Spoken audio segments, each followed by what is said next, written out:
오늘 우리에게 주신 하나님 말씀은 사도행전 4장 1절에서 4절입니다.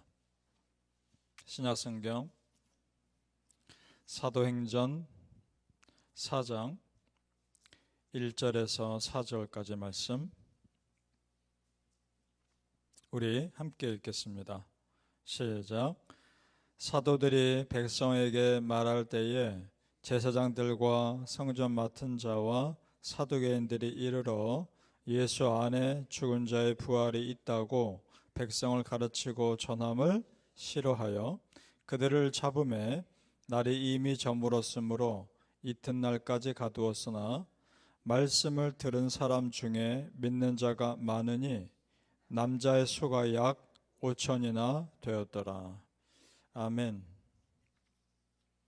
이 새벽에 예배하신 하나님의 은혜가 우리 성도님들께 함께 하시기를 예수님의 이름으로 축복합니다. 아멘. 지난 시간에 보았듯이 베드로와 요한은 담대하게 지금 복음 전합니다.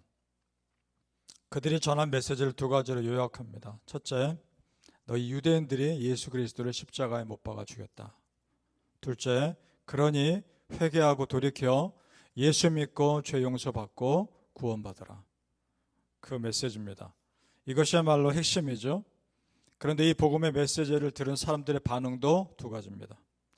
눈물로 회개하며 듣는 사람이 있는가 하면 또 진심으로 거부하는 사람들도 있습니다. 먼저 눈물로 회개하며 마음으로 받아들인 사람들을 보죠. 오늘 나오진 않고 2장에 나옵니다.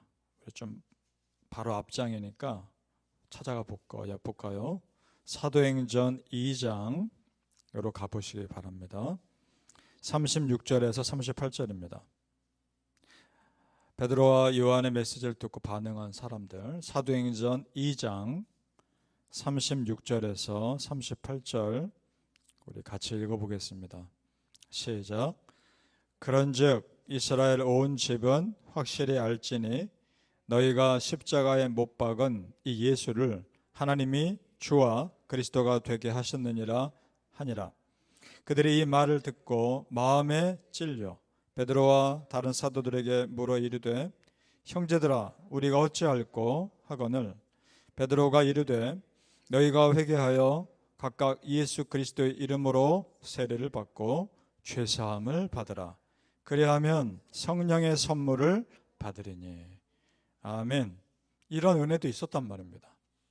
이처럼 마음에 찔려 회개의 자리에 나온 사람들이 있었던 반면 오늘 말씀에 보니까 믿음을 거부하는 사람들이 있습니다. 단순히 거부하는 정도가 아니라 그 복음 전하는 걸 싫어합니다. 그래 복음 전하는 사람들 잡아다가 가둡니다. 다시 4장으로 넘어오셔서 사도행전 4장 2절에서 3절 제가 읽겠습니다. 사도행전 4장 2절에서 3절. 예수 안에 죽은 자의 부활이 있다고 백성을 가르치고 전함을 싫어하여 그들을 잡음에 날이 이미 저물었으므로 이튿날까지 가두었으나. 싫어하다라는 뜻을 보면 심히 경노하고 불안하다 이런 뜻이 있습니다. 그렇고도 그럴 것이 예수님의 부활을 너무나 싫어하는 사람들이었기 때문에 그렇습니다. 왜냐? 그들이 죽였으니까. 예수님이 부활하셨다는 것을 인정하고 싶지 않았을 겁니다. 이 사람들이 누군가? 오늘 1절에 보니까 제사장들이고 사두개인들이고 성전 맡은 자들이고 그런 사람들입니다. 종교 지도자들이고 그 당시 사회 리더십입니다. 참 아이러니죠. 누구보다 하나님 잘 믿을 유대인들이, 잘 믿어야 할 유대인들이 하나님이 성경에서 예언한 메시아 예수 그리스도를 받아들이지 않고 십자가에 못 박아 죽입니다. 그리고 지금은 그 예수님을 증거하는 제자들까지 핍박합니다. 이것을 보면서 무엇을 느끼십니까? 저는 오히려 반대를 느낍니다. 내가 예수님을 구세주로 믿고 구원받아 지금 이 자리에 있다는 것이 얼마나 축복인가 그걸 느낍니다. 성도님들 그러십니까?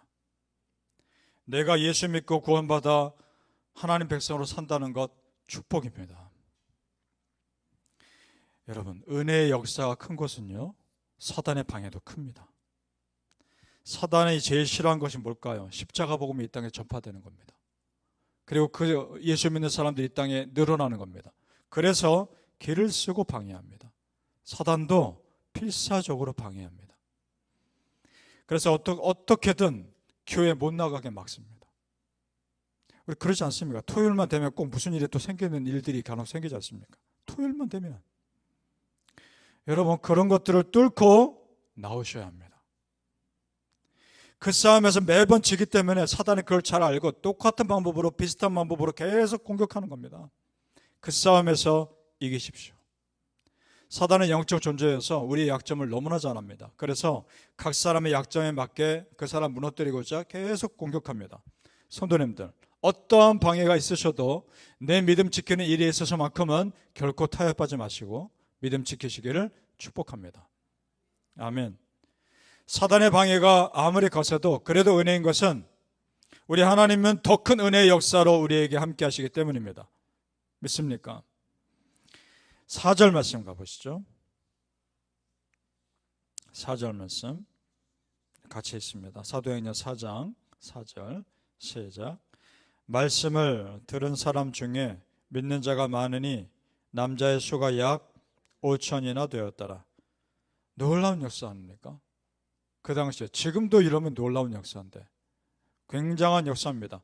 거의 예루살렘 사람들 대부분이 이 말씀에 영향받은 겁니다. 베드로와 요한이 아무리 복음을 잘 전했다 해도요, 이런 회심의 역사는 성령님의 역사입니다. 여러분, 부흥은 전적인 하나님의 은혜입니다. 한 공동체를 세워가는데 많은 사람들의 수고와 땀과 노력이 물론 있어야 하지만 결국은 모든 것이 합력하여 선을 이루게 하시는 하나님의 역사입니다. 성령님의 감동하심이 있어야 가능합니다. 그러니까 사람의 열심을 능가하는 성령님의 감동하심이 있어야 이런 폭발적인 은혜의 역사가 일어납니다. 자, 그렇다면 우리도 꿈을 크게 꾸고 입을 크게 열어 기도합시다. 하나님, 우리 교회가 그런 부흥의 공동체 되게 하여 주시옵소서. 부흥을 꿈꾸고 기도하는 공동체에 그런 은혜의 역사 주실 줄 믿습니다. 그리고 우리 가정과 자녀들에게 그런 충만한 은혜가 일어나기를 입을 크게 열어 기도하십시오. 하나님, 우리 가정에 그런 놀라운 역사가 일어나게 하옵소서. 기도하십시오.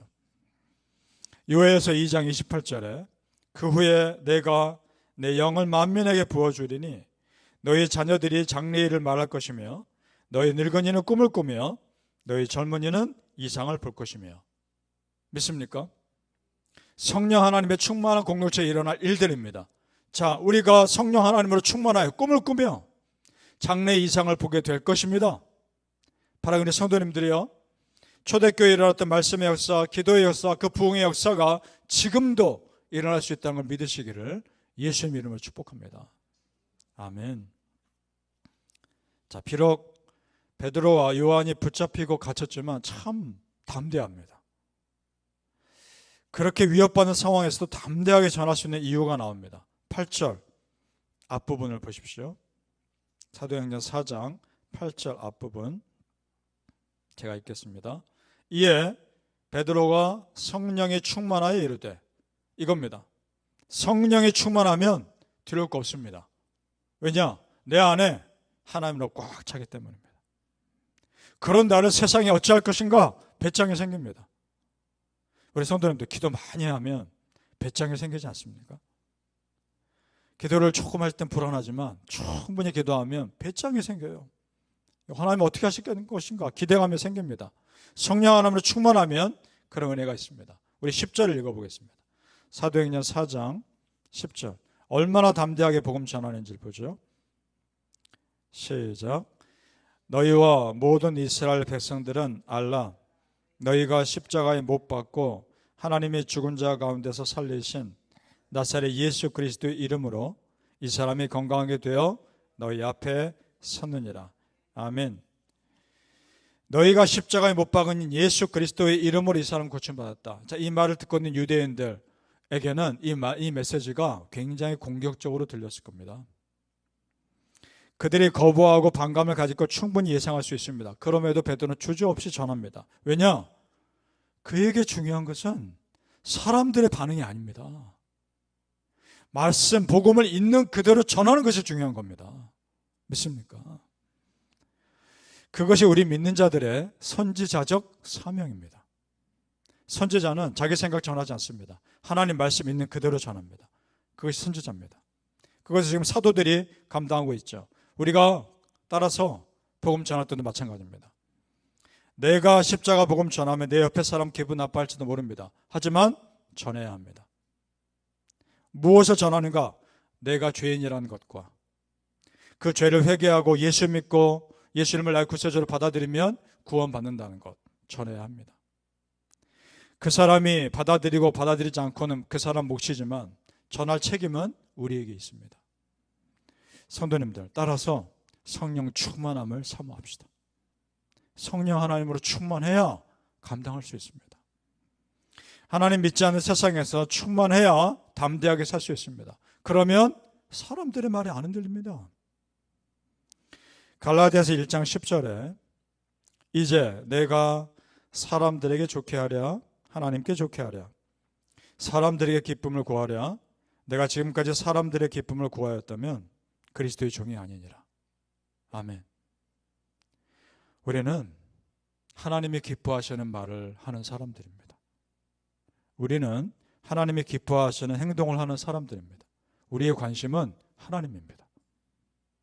우리의 관심은 사람들이 나를 향한 반응이 아니라 나를 향한 하나님의 반응입니다.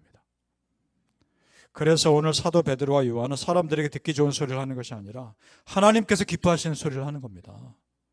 우리가 그럴 수 있기를 소망합니다. 그럼 그것이 무엇인가? 12절에 나옵니다. 사도행전 4장 12절 복음의 핵심입니다. 같이 읽습니다. 시작. 다른 이로서 구원을 받을 수 없나니 천하 사람 중에 구원을 받을 만한 다른 이름을 우리에게 주신 일이 없음이라 하였더라. 아멘. 오직 예수 그리스도 그 이름에 구원의 권세가 있다. 이것을 그 당시 최고 권력자들에게 담대하게 전합니다. 이렇게 고백할 수 있는 이유가 뭘까요? 이 복음이 그만큼 확신이 있었기 때문입니다. 그리고 십자가 복음이 자랑스러웠기 때문입니다. 바라기는 성도님들, 우리가 믿는 십자가 복음 정말 자랑스러워 하십시오. 그리고 세상 앞에 누군가에게 담대히 전할 수 있기를 예수님의 이름으로 축복합니다. 아멘. 기도하겠습니다. 아버지 하나님, 내가 믿고 있는 이 십자가 복음이 자랑스럽게 하여 주옵소서. 정말 나를 구원하신 이 복음에 나이가 먼저 확신을 갖게 하여 주시고 누군가에게 담대히 복음 전했을 때 그 사람이 듣든지 받아들이지 않든지 그런 하나님께 다 맡기며 담대히 전하게 하여 주시옵소서. 아버지 하나님, 나를 살린 복음 아닙니까? 나를 구원한 복음 아닙니까? 이 복음 담대하게 전하며 믿음의 씨앗, 복음의 씨앗을 심겼을 때 하나님 거두어 주시옵소서. 세상 앞에 담대할 수 있는 충만함을 주시옵소서. 성령 하나님으로 충만하여서 사람들의 소리에 흔들리지 않게 하시고 내 안에 은혜로 꽉 차서 세상 앞에 믿음의 배짱을 가지며 살아가게 하여 주시옵소서. 감사하며 예수님 이름으로 기도하옵나이다. 아멘.